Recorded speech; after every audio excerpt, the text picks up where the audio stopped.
สวัสดีค่ะสวัสดี FC นะคะสวัสดีวันนี้นะคะก็เป็นวันที่15นะคะมาตามนัดนะคะตามนัดที่หลวงพ่อท่านนัดไว้ว่าให้มาวันที่15นะคะสำหรับตัวเลขนะคะตัวเลขของความฝันนะคะความฝันของผีผู้ขามนะคะพี่น้องตามนัดนะคะก็สำหรับความฝันของหลวงพ่อนะคะครั้งแรกเลขชอบให้ไปก็คือ0660แล้วก็มาครั้งที่2ก็จะเป็นความฝันของหลวงพ่อนะคะความฝันนี้ได้ตัวเลขก็คือความฝันได้ตัวเลข0990ค่ะก็เหมือนกับเป็นตัวเดียวกันนะคะแต่ว่าวันนี้หลวงพ่อบอกว่าให้มาดูอีกทีหนึ่งนะคะว่าฝันหรือเปล่านะคะอันนี้จะเป็นโค้งสุดท้ายนะคะเพราะว่าก่อนหน้านี้เมื่อ2 วันก่อนหลวงพ่อฝันว่าผีมาบอกมาย้ำ2 ครั้งแล้วนะคะก็คือเป็นตัวเดียวกันก็คือ0990เนาะสำหรับวันนี้นะคะก็เป็นวันที่15นะคะที่เรามาติดตามเดี๋ยวรอดูนะคะว่าหลวงพ่อท่านฝันหรือเปล่าหรือว่าฝันว่าอะไรนะคะยังไงเราก็จะแบ่งปันแนวทางเป็นความฝันของหลวงพ่อนะคะ FC เดี๋ยวรอสักครู่นะคะนี่บอกพี่น้องเดี๋ยวรอติดตามค่ะพี่น้องฝันอีกแล้วบอกค่ะโอ้ฝันมาขึ้นนี่ว่าสั่นเพี้ยนนิดหน่อยเอารอบเบิ่งว่าสิเพี้ยนจำได้นะคะพี่น้องครับเดียวเราใช่เดียวบริษัทเรามาขนาดนี้ค่ะคนก็บอกที่กันผมบอกให้พ่อเดี๋ยวพ่อทำได้เลยหมดได้แล้วทำพ่อแล้วพ่อไงบอกเนาะเราเลยบอกของเราพ่อให้อย่าพ่อเข้าชูนเราก็ได้มาให้การคือกันแท้อย่าพ่อชูนอยู่ฝันเยอะจังหลวงพ่อเนาะแสดงว่ามันสอบมันจีจังเป็นเครื่องเก่ามันยังสอบมันต้องได้ไปซ่อมใหม่อ่ะไฟมันเข่าอยู่บ่มีขาดหลวงพ่อคนนัดนะคะพี่น้องคนว่ามาตามเนาะมันชุ่มเนาะก็เห็นคนเก็บเห็ดบอกค่ะว่างหันบ่เขาที่นั่นนั่นลงแสงมันโคกลางมันมาเขาไล่ลงมาตรงนี้โอ้ทางเขาขึ้นตรงนี้ก็ได้บุญขึ้นได้ละ2 มองข้างบนทั้งเทิงก็มีกุดบ่ค่ะมีพระก็มีเรื่องจะลายังโนทามไม่ขึ้นครับคุณแล้วมองทำพิธีของหลวงพ่ออยู่ข้างบนตลาดใหญ่ค่ะเจ้าอาวาสคืนผู้ใดครับมองทำพิธีตลาดใหญ่ก็หลวงพ่อนี่แหละเจ้าอาวาสกันนี่แหละอยู่กับเรื่องเจ้าอาวาสเพิ่นมาสร้างอยู่ครับมีลูกศิษย์ลูกปู่ตุยครับค่ะลูกศิษย์ต้องปู่ตุยที่วัดที่อยู่ทำกะโหลกหลวงพ่อเป็นเจ้าอาวาสพี่น้องเอามาแบ่งปันเป็นความฝันเนาะโอ้เป็นสะอาดเลยหลวงพ่อหลวงพ่อคือทำความสะอาดมาเมื่อนี้คือแปลนคักเลยค่ะป๊าดหลวงพ่อวัดแป๊บพ่อคือขยันแท้อายุเท่าไหร่แล้วก็ค่ะ77ต้น77พรรษาพี่น้อง77เกิด92ครับค่ะเป็นหนัวเป็นครับมาโอ้ทั้งเป็น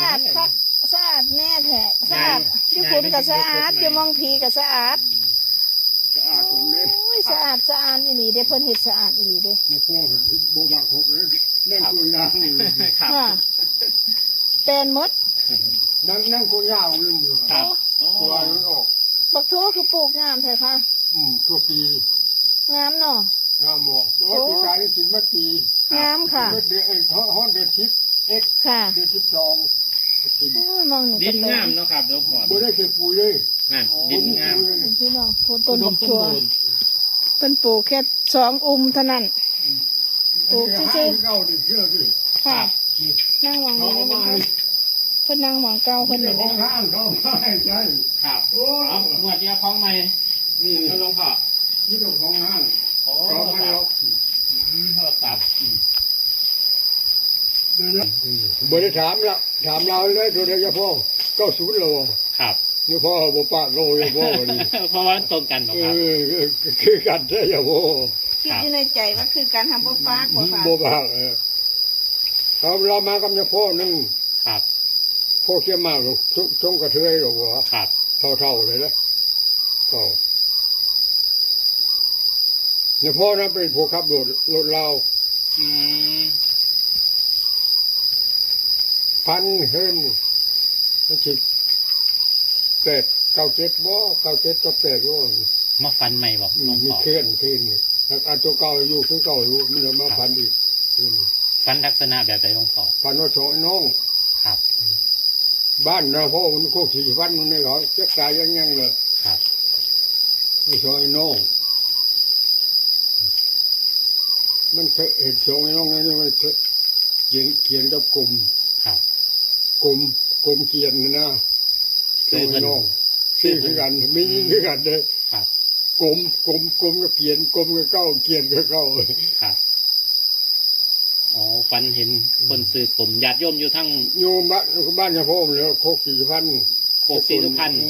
เพิ่นว่าเขาฝัน มันเขามากับพันขึ้น เพิ่นมาบอกเป็นตัวบอก บอกตัวเลย อ๋อแค่ฝันเห็น เห็นสองน้อง ครับ นั่งเฮียงกันสองน้องกลมกับเกียน ครับ น้องกับเอ้ย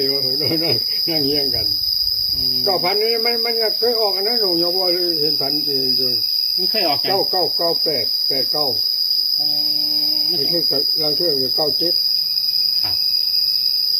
เก้าเจ็ดเก้าแปด อืม เก้าเก้าองค์จะบอกครับ อืม เก้าเก้าแม่น ส บอก งสัยเลยเก้าดิ ครับ แต่หลวงพ่อมันใจตัวไหนที่เคยฝันเดี๋ย เห็ วน พันนี้เก้าเจ็ดกับเก้าแปด อ๋อเก้าเจ็ดกับเก้าแปด เก้าน้อยเชื่อ ครับ สองตัวนี่เราอะ อืมเอา ตั ส ว อง ชุ ตั ม ว นี้ยังคือเก่าอยู่ 90กับ60นี่ยังคือเก่า ยังคือเก่าอยู่ ครั ไม่ บ ใช่หรอกมันพันกับของเจ้าพ่อแล้วมาให้พ่อว่า โอ้ยาพอก็มาให้ตัวเดียวกันอีก ตัวเดียวเจ้าพ่อไม่ถามเจ้าพ่อถามเราได้ตัวไหนเจ้าพ่อได้เก้าศูนย์เรามายืนนี่แล้ว ครับ เราบนได้นั่งได้ ครับ ที่ทุนนั่งนี่ อ๋อ มายืนนี่ โอ้คนบอกก่อนเลย อืม เจ้าพ่อได้ถามเจ้าพ่อได้เลขตัวไหนก็ศูนย์เราเจ้าพ่อเอาโมปากเราเจ้า ครั พ่ บ อเจอ โอ้ตรงกันต้นอีกบอกครับ ของเจ้าพ่อเขาตอนแรกเวลาจะเมื่ออย่างของเจ้าพ่อเก้าศูนย์นี่กัน บ่ได้มา ครับ บอกลืมบ่จัก คุยกับหลวงพ่อถาหลวงพ่อเป็นฝัน บ่อ๋อพี่น้อง พันกับไอ้น้อง เป็น ไอ้ ได้ น้ ไร อง บ่คะ สองไอ้น้องตะบ้านเจ้าพ่อละ ค่ะ กลมกับเขียน ฝันบ่ค่ะหลวงพ่อ มันเคยฝันมันเคยเพื่อนถามมันเคยออกเก้าแปด ค่ะ เก้าเจ็ดบ่พระจงไอ้น้อง ออก98 97งวดนี้ เก้าจะสงสัยเก้า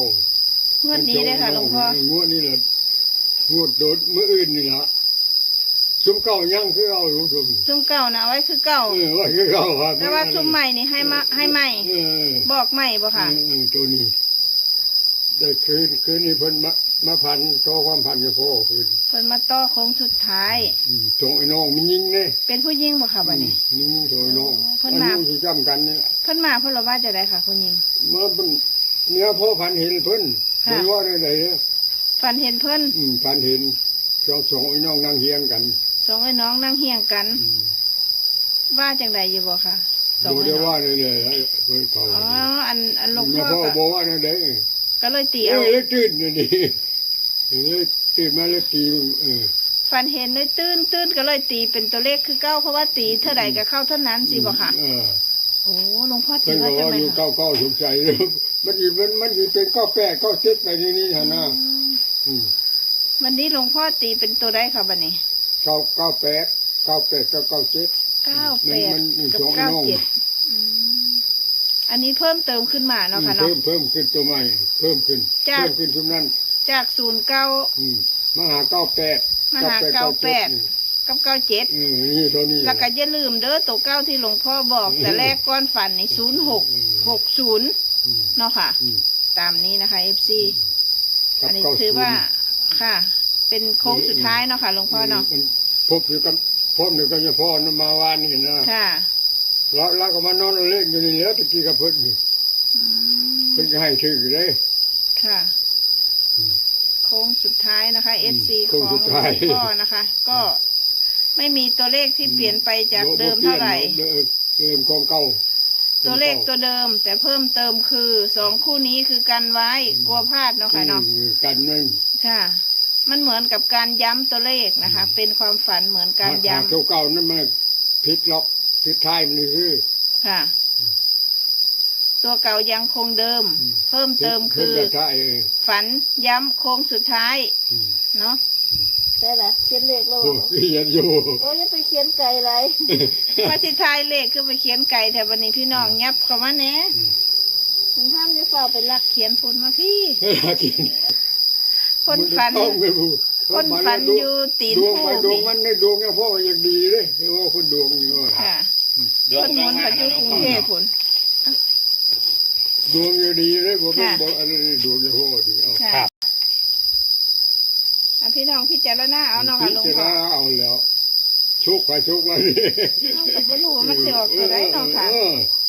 เฮากับบอกเอฟซีซื่อๆว่าหลวงพ่อเพิ่นฝันแม่นก็เลยเว้าเลยเราสู่ฟังเด้อค่ะพี่น้องนะคะเนาะ ออกมาตีเป็นตัวไหน ฝันเห็นสองไอ้น้อง ครับสองไอ้น้อง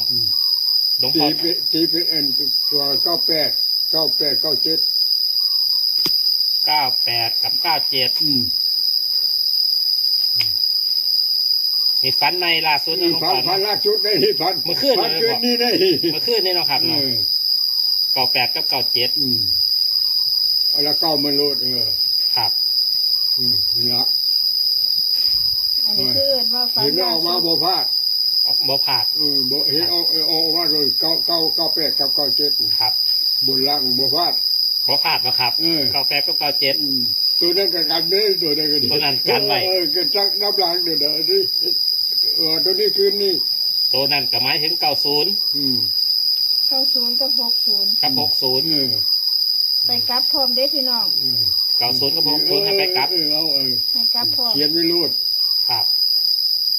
ให้ไปกลับเอาเด้อครับเด้อ90 กับ 60 ชามเราเขียนเฮียงกัน สา รู ม ด ตัวพร้อมเด้ 690 3ตัว690 ชุมนี้ให้ชมตัวอยู่ ครับการผ่านนะหลวงพ่อ กัน เนาะ ไว้ได้ โค้งสุดท้ายเด้อพี่ โค้ น้อง งสุด เด้อ